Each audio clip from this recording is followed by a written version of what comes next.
গরম থেকে এসেছো বলে আমি শরবত বানিয়ে নিয়ে এলাম, খাই নিও।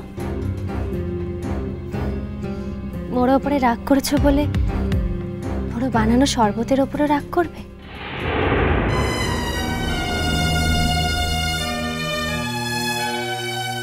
খেয়ে নাও।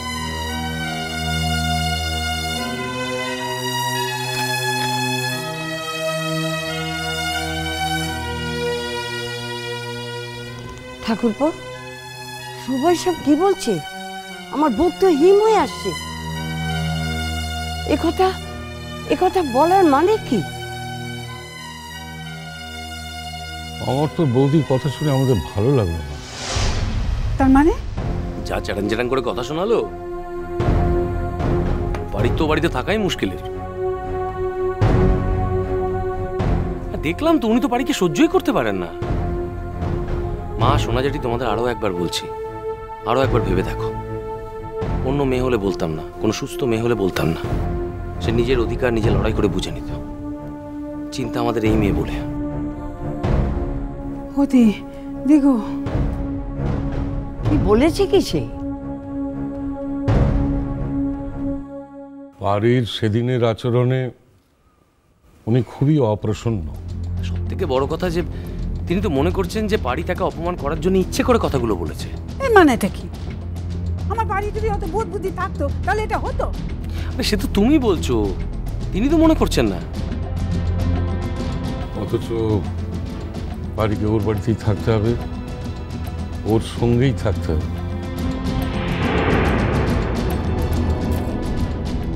দাদু ভাই, তেমে চিন্তা করনি, রাঙা পিসির কনসি খারাপও হবনি। আর তাছাড়া অমর তো আঙ্কেল আছি না। না কাজল, আজ ওর বড় বৌদির কথা শুনে খুব একটা ভরসা পেলাম না। না, উনি তো কোনো রকম ভাবেই বাড়ির সঙ্গে কোনো সহযোগিতা করবেন না, এটাই ঠিক কথা। আর মা, আমি তোমাকে বলে দিচ্ছি, বিয়ে হয়ে যাক, মাস ঘুরতে না ঘুরতে পারি বাড়িতে এলো বলে তুমি দেখে নিও। শুভ, তুই কি বলছিস? বিয়ের 3 দিন আগে এই সমস্ত অলক্ষণে কথা কেন বলছে ওরা? আচ্ছা শোনা, যেটা ঘটেছে সেটা না বলে মিথ্যে মিথ্যে বানিয়ে কথা বললে তোমরা বেশি খুশি হতে। তোমাদের আমি 1000 বার বলেছি যে তোমরা পারিকে আচার আচরণ সহবত সব শেখাও, তাকে মানুষ করার চেষ্টা করো। আরে বাবা, তুমি মা, তুমি জানো তোমার মেয়ের মাথা খারাপ, বাড়ির লোক বুঝতে যাবে কেন?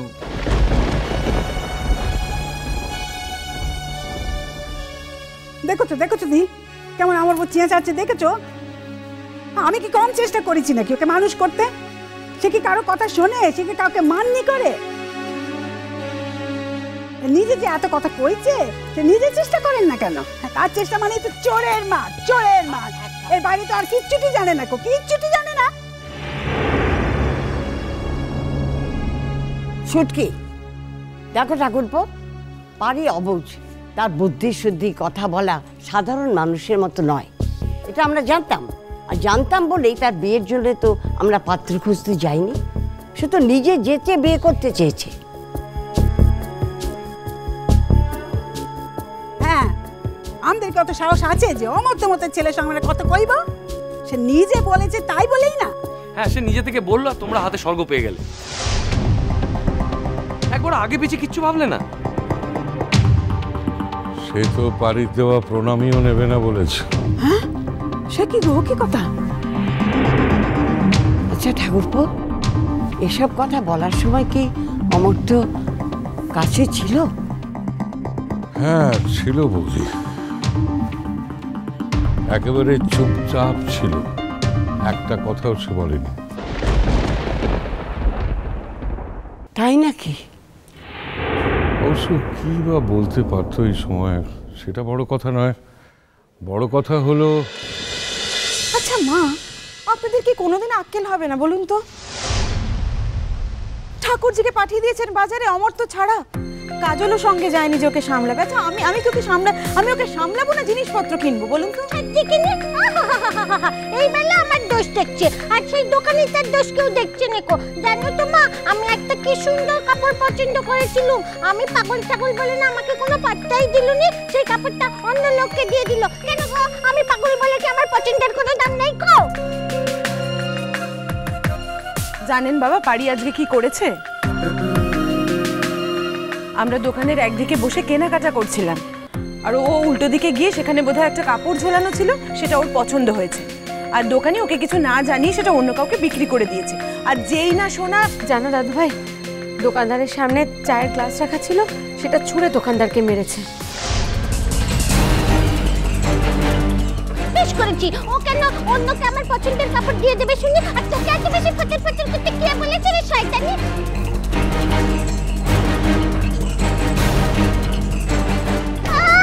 যেমনি লাল একটু রাস আলগা দিয়ে জমা শুরু হয়ে গেছে, শয়তান কোথা। রাঙা পিসি, বেশ ঠিক আছে, আমি আর কোনো কথাই বলছি না, বাকিরা যারা গেছিল সবাই বলবে।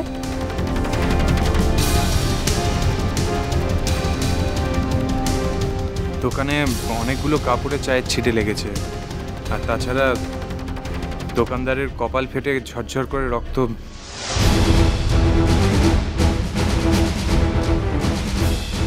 হ্যাঁ, আমরা অনেক কষ্টে দোকান থেকে বেরোতে পেরেছি বাবা। না না, তোমাদের গুণগার দিতে হলো তো।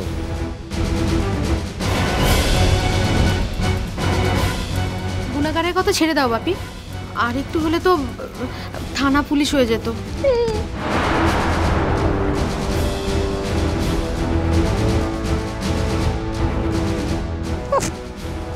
আই নীলেবু, আমার কি দোষ আছে বল? আমার কি কোনো দোষ আছে বল? তোমার কোনো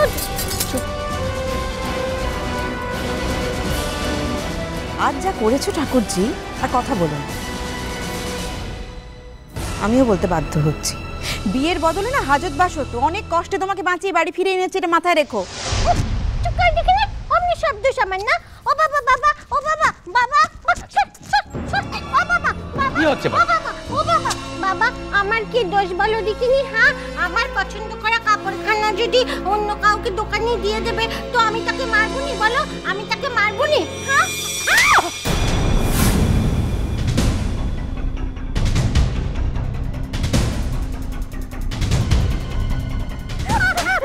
মারো, আরো দু ঘাত দাও। আর জানি চাষ করে দেব। ছাড় দাও।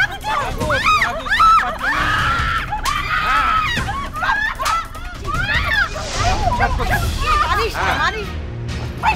মারিস, ছুটকি।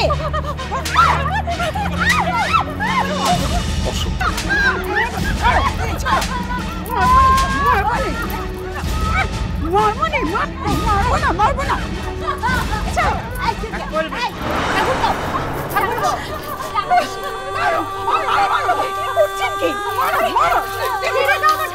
শেষ করে দেবে, শেষ করে দেবে।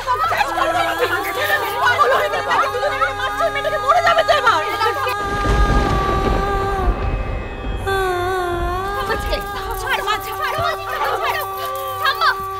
মতে না মেরে তুমি রাঙা পিসিকে কিছুতেই মারতে পারবে না। মনে নেই আমার তো আঙ্কেল কেটে দিন করেছিলাম। রাঙা পিসির হাতও কি নরম আছে, রাঙা পিসির হাতে এত আঘাত সইবে না।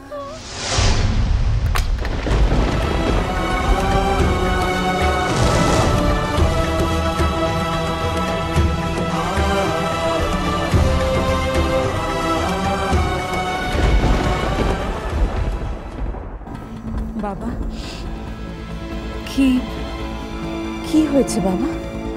শুনো, পরে সব শুনো।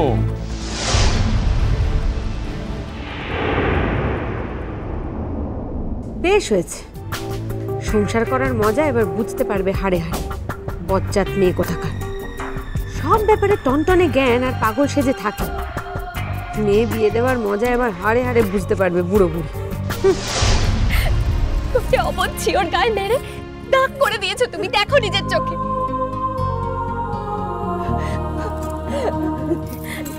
রাঙা পিসির মতো একটা অবধ ছিল বলে আবার তোমাদের কাছে যাবে, তোমাদেরকে মা বাবা বলে ডাকবে।